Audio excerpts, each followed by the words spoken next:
dengan aturan Arab Saudi yang semakin ibaratnya memberikan karpet merah gitu ya Pak untuk fasilitas masyarakat dunia untuk melaksanakan ibadah umroh, di dalam negeri kan juga pemerintah akhirnya memberikan kebijakan terkait dengan legalisasi umroh mandiri. Tanggapan Anda seperti apa Pak Saiful? Kalau umroh mandiri sekarang yang sedang bergulir ya sama teman-teman, terus terang memang beberapa teman-teman yang diwakili oleh asosiasi banyak yang kaget gitu, karena memang sebelumnya kalau kronologisnya itu memang sebelumnya pernah diajak diskusi dengan pemangku kepentingan, dalam hal ini DPR mungkinnya, untuk merumuskan kebijakan-kebijakan ini. Nah tentu kalau saya melihatnya satu sisi memang tidak bisa dihindari karena memang kita harus adaptif. Ini kalau sebagai sisi pengusaha ya, adaptif dengan yang terjadi saat ini gitu. Memang mau tidak mau harus terjadi mungkin. Tetapi buat teman-teman yang lain, terutama PPU dan PIHK, ini menjadi pemikiran yang mendalam. Karena walaupun bagaimana kita tidak bisa memungkiri teman-teman PPU ini adalah mereka yang membangun ekosistem ekonomi di umroh haji. Ya, bahwa kemudian ada disruption yang seperti ini, tentunya kita juga teman-teman juga pengen diakomodir mungkin untuk menerapkan kebijakan-kebijakan ini. Dan tentunya harapan kita sih waktu itu adalah melalui kajian-kajian yang komprehensif. Karena memang di beberapa negara juga pasti melakukan ini. Nah, terus terang memang ini karena mungkin baru ya, saya sih melihatnya baru. Jadi reaksi teman-teman juga masih beraneka ragam gitu. Tetapi memang secara umum saya melihatnya ini adalah momentum yang harus betul-betul menjadi memiliki manfaat yang luar biasa baik buat PPU ataupun buat masyarakat yang ingin melakukan itu. Soalnya memang yang ditemukan di lapangan itu bagi teman-teman PPU adalah ada beberapa oknum ya yang memang melakukan kolektif gitu ya, terhadap individu-individu. Akhirnya dia sebutkan umroh mandiri karena PPU ini kan perusahaan resmi Pak, diberikan izin oleh pemerintah untuk menyelenggarakan dan lain sebagainya gitulah kira-kira itu. Artinya secara ekosistem memang sudah terbentuk, kemudian dimunculkan ini. Nah ini tinggal bagaimana pemerintah menyikapi ini, saya kira tinggal diberikan aturan turunan-turunannya nanti. Di tengah adanya disrupsi, kemudian pergeseran tren jamaah yang saat ini beberapa ada yang melakukan umroh mandiri, apakah hal ini juga serta-merta akan membuat jumlah jamaah umroh di para biro perjalanan umroh yang resmi ini akan merosot tajam Pak? Saya kira enggak Mbak ya. Kita gini, umroh mandiri ini diundangkan ini kan yang menjadi problem ini bukan kita kaget gitu. Selama ini kan undang-undang itu redaksinya cuma 2. Umroh itu dilaksanakan oleh PPU. PPU itu penyelenggara perjalanan umroh yang memang dapat izin dari pemerintah. Kedua oleh pemerintah ketika terjadi. Nah persoalannya ini ada poin kedua atau poin ketiga gitu bahasanya itu adalah umroh dilakukan dengan mandiri. Berarti kan tidak diselenggarakan. Nah ini juga mungkin timbul karena memang awalnya tidak hanya merespon Saudi yang memang sudah membuka secara bebas, tetapi memang ada beberapa kejadian di Indonesia, orang yang non-PPU kemudian mengumpulkan orang-orang secara mandiri dan dia menerima pembayaran, sehingga controllingnya tidak ada. Nah kita juga sebenarnya PPU ini akan siap juga gitu dengan kondisi, ya pengusaha kan biasanya begitu, lebih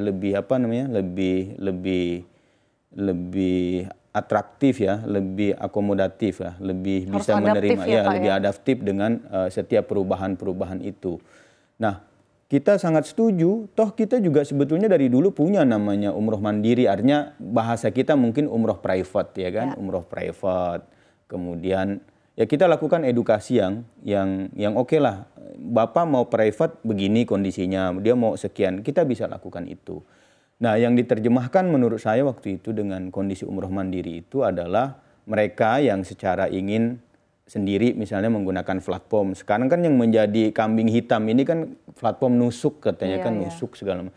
Toh Saudi sendiri juga belum sampai mengeluarkan visa, sampai tetap masih menggunakan provider dari perusahaan dari Saudi Arabia gitu. Nah makanya kita juga masih menunggu platform besar apa yang katanya Kementerian Haji dan Umroh ini akan menjadi saluran orang yang ingin umroh mandiri harus melalui platform itu misalnya. Toh kalau saya lihat persyaratan di situ kalau mau mandiri tetap harus punya meningitis, harus tetap punya dan lain-lain sebagainya. Beberapa syarat gitu. tertentu ini harus dipenuhi ya Pak? Ya, nah tapi kan kita belum lihat nih turunannya seperti apa.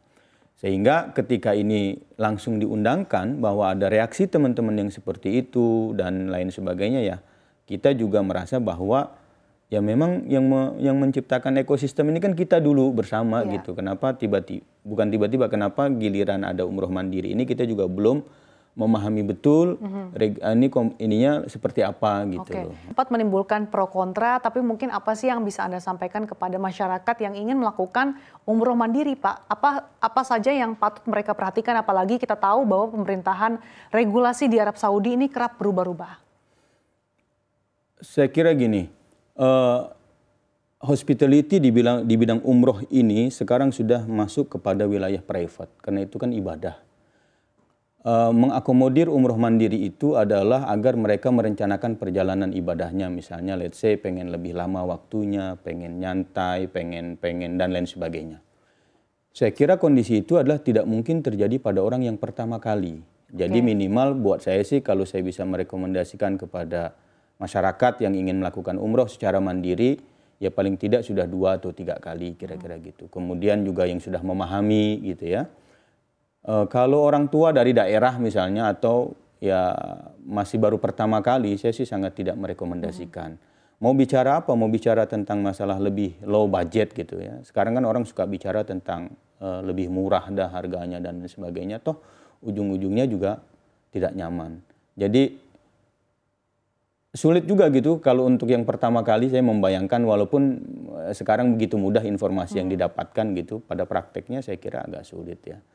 Nah makanya rekomendasi saya kalau memang ingin melaksanakan umroh dengan jadwal mandiri, dengan ya dipersiapkan, ya bukan hanya dipersiapkan jauh-jauh hari, tapi dipersiapkan segalanya. Tapi kalau jadi ini ada segmentasinya ya Pak, artinya Anda melihatnya untuk umroh mandiri ini ada segmentasinya sehingga tadi Anda katakan kebijakan legalisasi umroh mandiri tidak akan mengganggu kelangsungan bisnis haji dan umroh yang ada. Secara umum saya kira tidak terlalu mengganggu, apalagi tadi kaitannya dengan jumlah jemaah ya, dengan jumlah jemaah gitu. Justru saya sih berharap sebagai industri gitu, teman-teman berharap pemerintah mesti tegas dengan kondisi ini. Saya berharap dengan ada ini pemanfaatan yang secara struktur misalnya, mohon maaf pemerintah tidak siap untuk mengawasi semua segmen ini gitu, tiba-tiba ini dimanfaatkan oleh orang-orang yang sekarang mengakomodir tadi itu.